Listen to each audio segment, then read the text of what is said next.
Salut tout le monde! Je m'appelle Jeanne et j'ai 16 ans.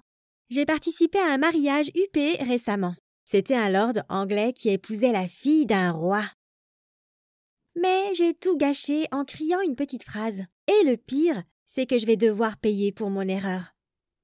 Mais pour tout comprendre, je dois reprendre du début. Ma mère est organisatrice de mariage. Elle doit chercher les lieux et les décorations parfaites et tout gérer. Malheureusement, elle n'a pas beaucoup de clients, alors elle gagne peu d'argent. Et on doit se serrer la ceinture. En plus, on vit seules toutes les deux. Je n'ai jamais eu de figure de père dans la famille pour m'aider. Mais je suppose que ça a renforcé la relation que j'ai avec ma mère. Dès mon enfance, je l'ai aidée à confectionner les décorations, les invitations, et j'ai toujours adoré le faire. En grandissant, je me suis de plus en plus impliquée dans l'organisation des mariages. J'adorais vraiment ce métier. J'étais toujours en contact avec des personnes heureuses qui m'envoyaient de bonnes ondes. Et récemment, on a eu des clients avec qui on adorait travailler et qui en plus représentaient un très gros contrat. Ils formaient un couple adorable, Denis et Johanna. Ils étaient jeunes, passionnés et ils venaient de familles très riches. Dès notre première rencontre, ils nous ont expliqué leurs attentes et on a compris que ce serait le mariage du siècle. Mon Dieu, ils voulaient louer un hôtel de luxe, des limousines et ils voulaient que Lana Del Rey chante à leur mariage.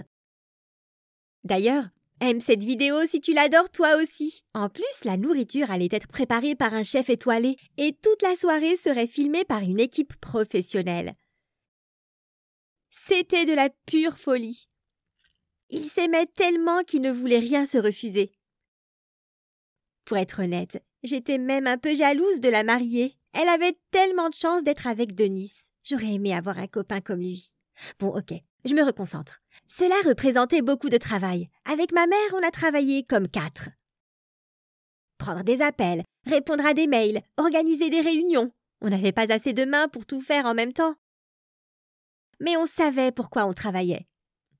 Avec ce qu'on allait gagner de ce mariage, on avait de quoi vivre pendant 1 an.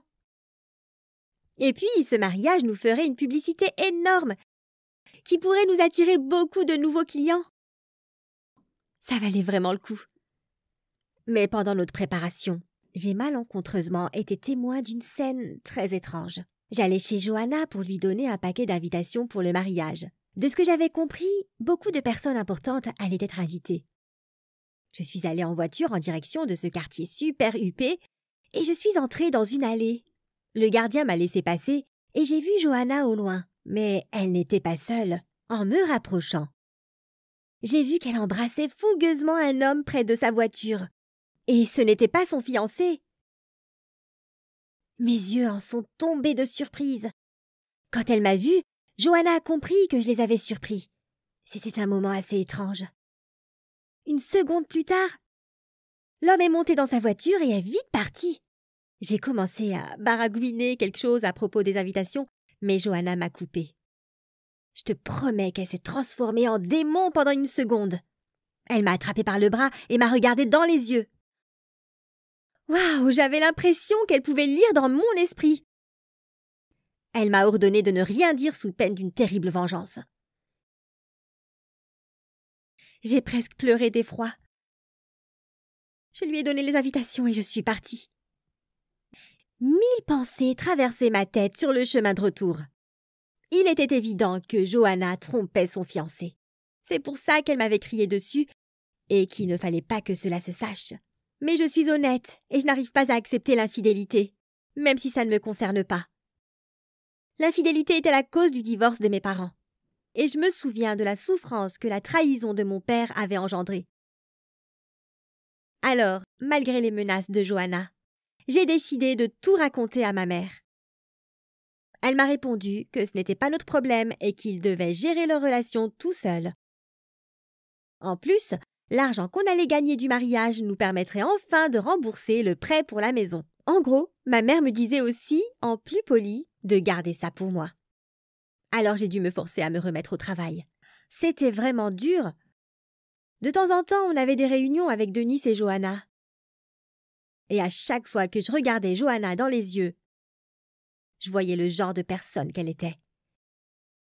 Et quand elle me regardait, elle savait que je savais tout. Mais après l'incident suivant, j'ai changé d'avis et j'ai décidé de révéler la vérité, quelles que soient les conséquences. Denis a demandé une nouvelle réunion, mais cette fois, il était seul. C'était de grande importance et cela devait rester secret. Un autre secret? Super! Exactement ce dont j'avais besoin. Denis nous a demandé de préparer un cadeau pour sa future femme. Une lune de miel. Même si ce n'était pas notre cœur de métier, ma mère a accepté d'organiser le voyage. Et ce n'était pas simplement un petit séjour, mais un voyage de 2 mois, un passage par les îles d'Indonésie, puis du ski dans les Alpes et enfin quelques jours sur la Côte d'Azur à Nice. Le rêve! Et le pire, c'est que Denis allait faire ce cadeau à une fille qui le trompait. Il était prêt à dépenser des dizaines de milliers d'euros pour cette pain-bêche. J'ai failli exploser de rage et tout lui dire de suite, mais ma mère a compris ce que j'allais faire et elle m'a fait sortir de la salle. J'étais sûre qu'elle l'avait fait pour l'argent. Elle allait gagner encore plus d'argent grâce à cette lune de miel. Ça a causé une grosse dispute. Elle m'a dit d'arrêter avec mes principes stupides et de faire mon travail. C'était important pour notre famille et elle ne me pardonnerait jamais si je gâchais tout ça. Tout le monde était contre moi. Du coup, j'ai décidé de tout laisser tomber, d'en finir avec ce foutu mariage et d'oublier ce cauchemar. Nous sommes arrivés au jour du mariage. Tout était prêt. Les tables étaient dressées, les serveurs servaient les boissons, les invités superbement habillés se déplaçaient dans la pièce et se parlaient entre eux. J'ai même reconnu un des présents qui avait participé à la dernière campagne électorale. C'est du lourd. Je m'occupais d'accueillir les invités, la limousine a fini par arriver et tout le monde s'est mis à accueillir chaleureusement le couple attendu. Ils ont tous applaudi quand Denis et Johanna sont entrés. Puis les garçons et demoiselles d'honneur ont suivi et je me suis figée de surprise. L'un des garçons d'honneur était celui qui embrassait la mariée quand j'étais allée chez elle. Et le pire, c'est que c'était le frère de Denis. Son frère! Mon Dieu! Qu'est-ce qui n'allait pas chez eux? C'est la goutte d'eau qui a fait déborder le vase. Je suis allée voir Denis et je lui ai dit qu'on devait parler et que c'était urgent. On est allé dans la salle des employés et je lui ai avoué la vérité. Il a commencé par me calmer en me disant que c'était impossible, que je devais oublier ça et me concentrer sur le mariage et il m'a laissée seule. Mais je ne pouvais pas laisser ces personnes horribles lui manquer de respect de la sorte. À peine une seconde plus tard, je suis sortie de la pièce et j'ai crié à plein poumon que Johanna trompait son fiancé avec son frère. Il y a eu un énorme blanc. Le temps que tout le monde digère l'information. Puis, ils ont regardé le couple. Et le frère du mari a commencé à rougir et à tout nier. Mais la réaction de Johanna l'a trahi. Et je pense que certains l'ont vu. C'est là que le désastre a commencé. Quelqu'un leur a crié dessus. D'autres les ont insultés. D'autres ont essayé de les calmer, mais ça ne faisait qu'empirer la situation. Et ma mère est venue m'attraper et me dire mes 4 vérités. Je ne l'avais jamais vue si en colère. Et je le comprenais vu que j'avais gâché beaucoup de travail et que je nous privais d'une belle somme d'argent. Mais je détestais l'injustice et cela me rongeait, même si j'ai fini par comprendre que je n'aurais pas dû faire ça. Quelques jours plus tard, Denis est venu à notre bureau. Il avait l'air très triste, mais il se moquait que Johanna le trompe. En fait, il était déjà au courant. Mais tout ce mariage n'était qu'une couverture. Leurs parents avaient arrangé ça il y a des années. Cet événement devait symboliser l'alliance entre 2 grandes familles riches. On se serait cru au Moyen-Âge. Denis et Johanna ne s'aimaient pas et ils n'avaient jamais vraiment été en couple. Mais ils n'avaient pas de choix. Alors il acceptait qu'elle sorte avec son frère. Et puis, Denis avait aussi une maîtresse et le voyage que nous avions organisé était pour elle. Mais désormais tout était ruiné et leur famille avait découvert la vérité. Leur réputation en avait pris un sacré coup. Mais le dommage moral n'était qu'une partie du problème. Énormément d'argent avait été investi dans ce mariage, et comme c'est à cause de nous qu'il avait été gâché, c'était à nous de rembourser. Avoir choisi de révéler la vérité venait de ruiner ma vie et celle de ma mère. Je ne sais pas combien d'années on devra travailler pour récupérer autant d'argent.